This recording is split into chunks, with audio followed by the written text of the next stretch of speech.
The statue sculpted in silence.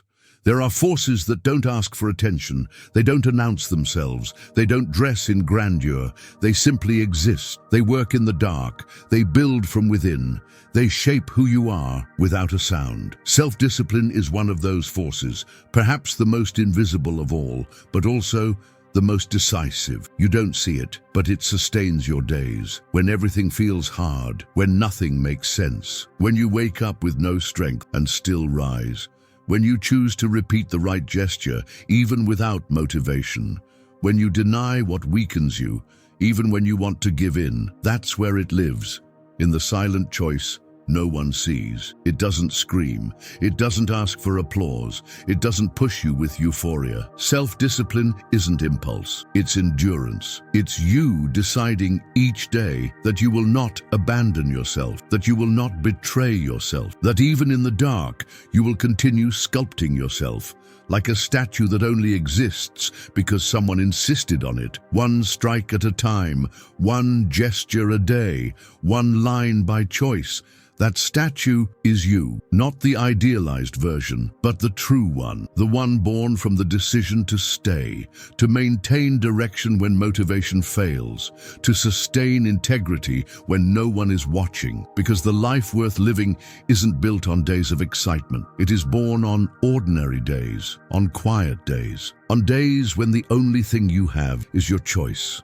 And if you're here, it's because you already know this. Even if you don't know that you know, you already carry this strength. Maybe it's dormant, maybe forgotten, but it's still yours, ready to be awakened and remembered, because self-discipline is not a gift, it's a sculpture, one formed from within, in the dark, in silence, and one day it changes everything. Discipline is not rigidity, it's self-respect. You were taught to see discipline as harshness, as control, as soulless renunciation, and maybe that's why you've resisted it for so long, because no one ever told you that discipline isn't oppression, it's care, it's a rooted choice. It's you saying to yourself, I matter enough to remain present. Rigidity is born from fear, from the need to prove something, from trying to control the uncontrollable. But true discipline is born from love. Not sentimental love, but firm love. A love that sustains, that holds, that gives structure, that says no,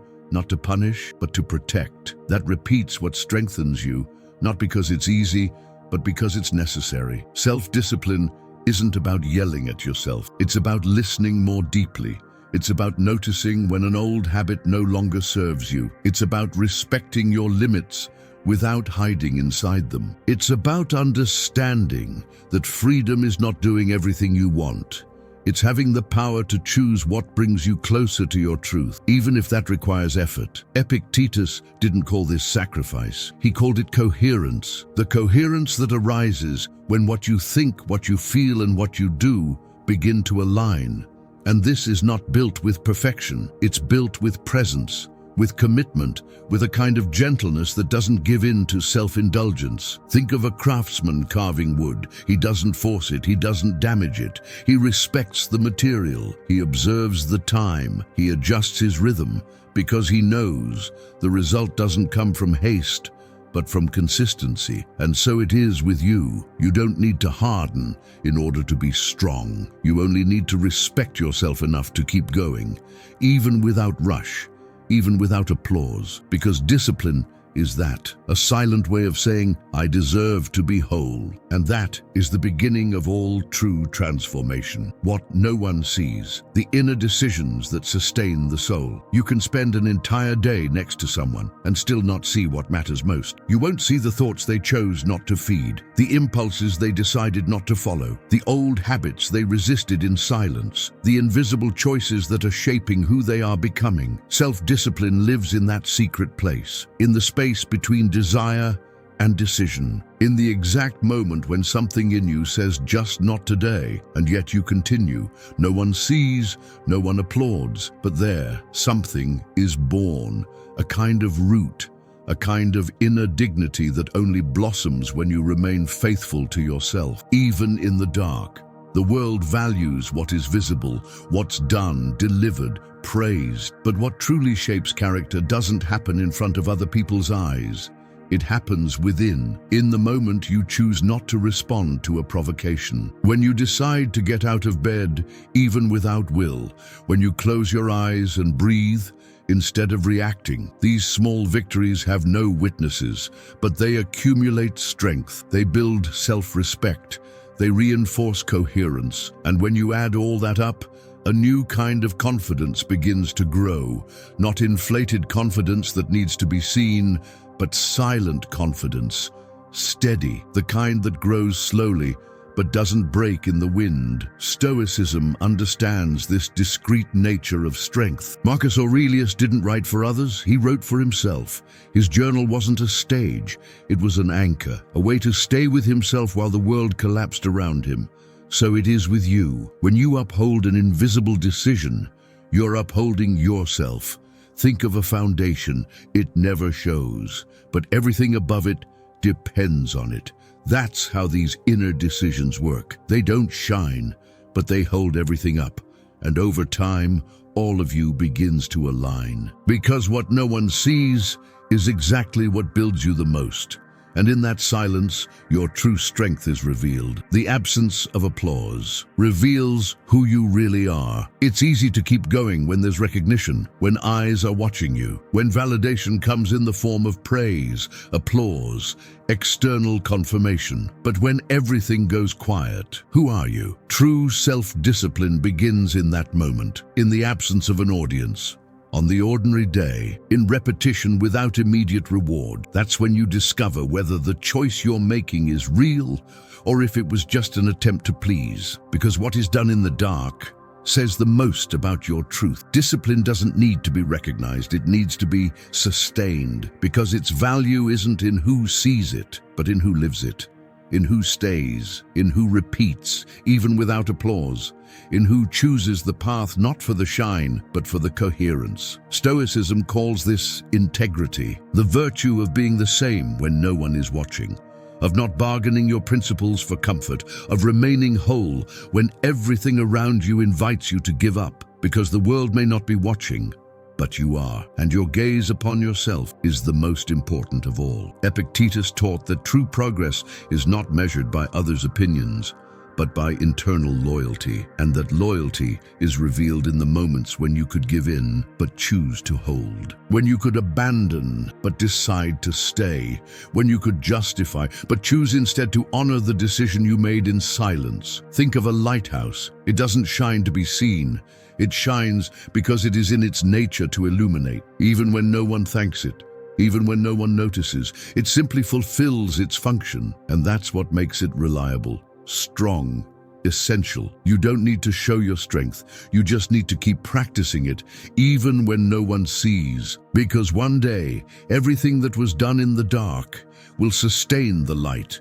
And in that moment, you won't need to prove anything anymore, because your presence will already be the proof. And that is inner strength, the kind that stays, that doesn't give up, that builds without needing to be noticed. Every repeated act becomes a shield. There's a kind of armor that isn't made of metal.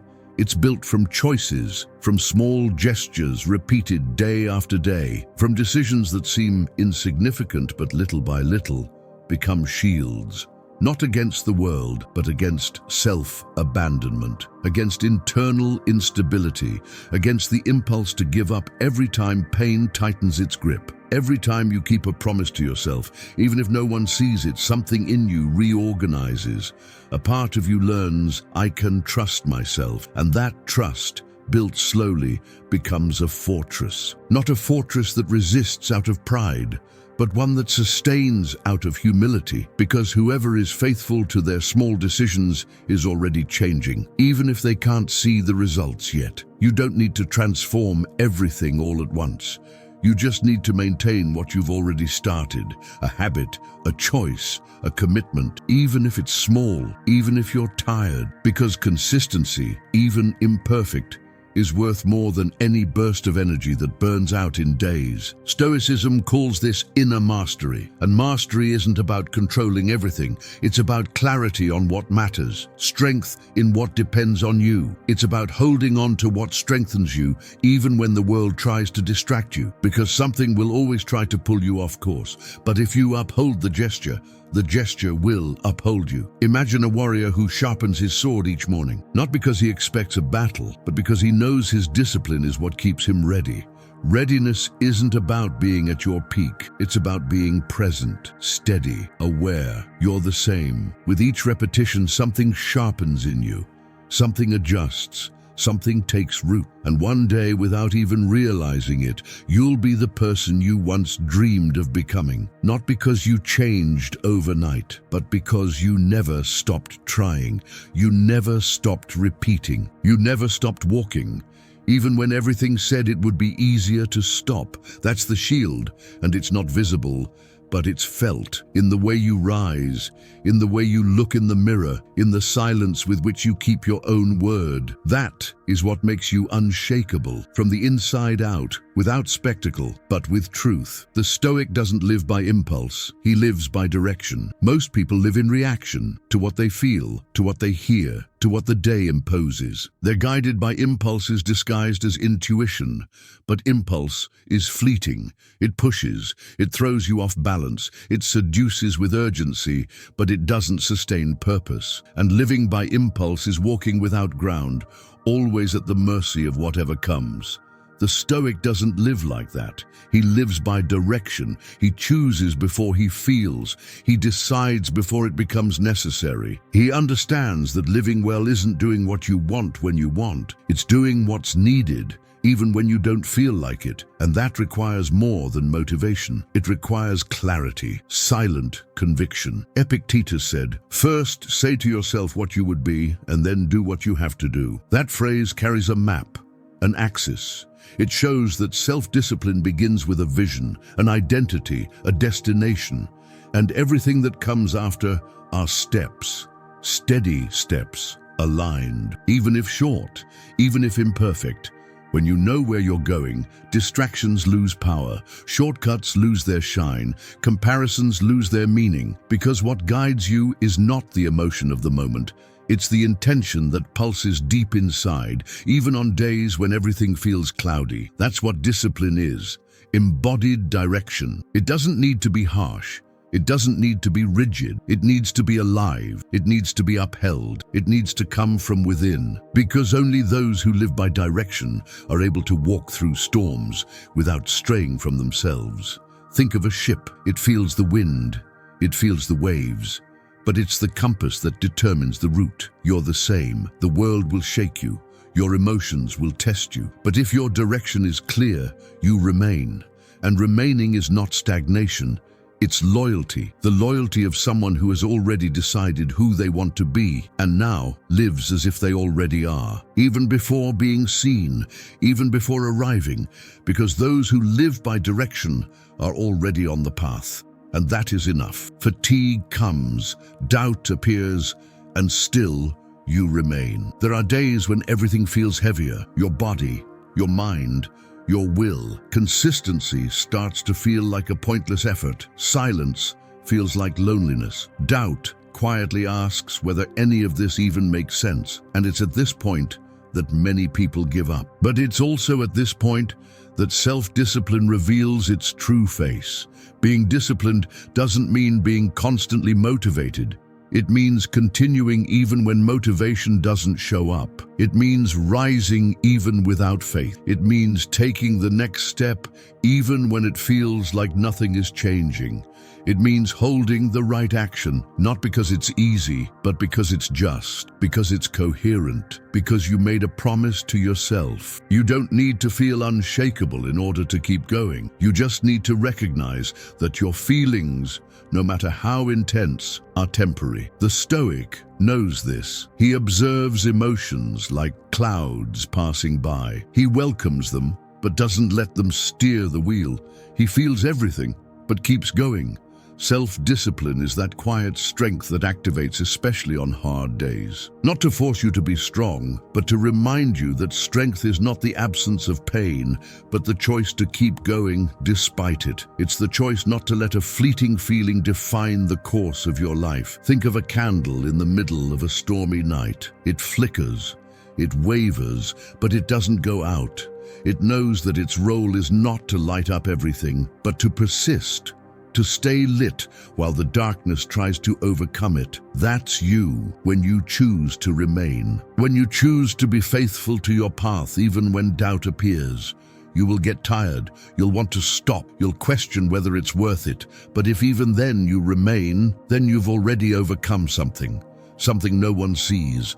But that changes everything, because every time you continue, even without certainty, something in you grows stronger, something in you rises, something in you becomes unbreakable. And that's how, step by step, you build the strength no one sees, but that sustains everything that will one day be visible. True strength is silent, but it's felt. You don't need to shout to prove that you're strong. You don't need to explain yourself. True strength isn't theatrical.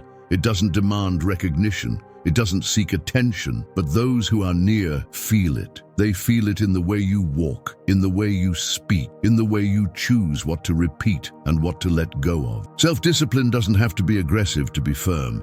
It doesn't need a hardened face or frozen emotions. It can be calm, it can be delicate, it can be quiet, and still be unshakable. Because the strength that sustains a coherent life isn't born of impulse.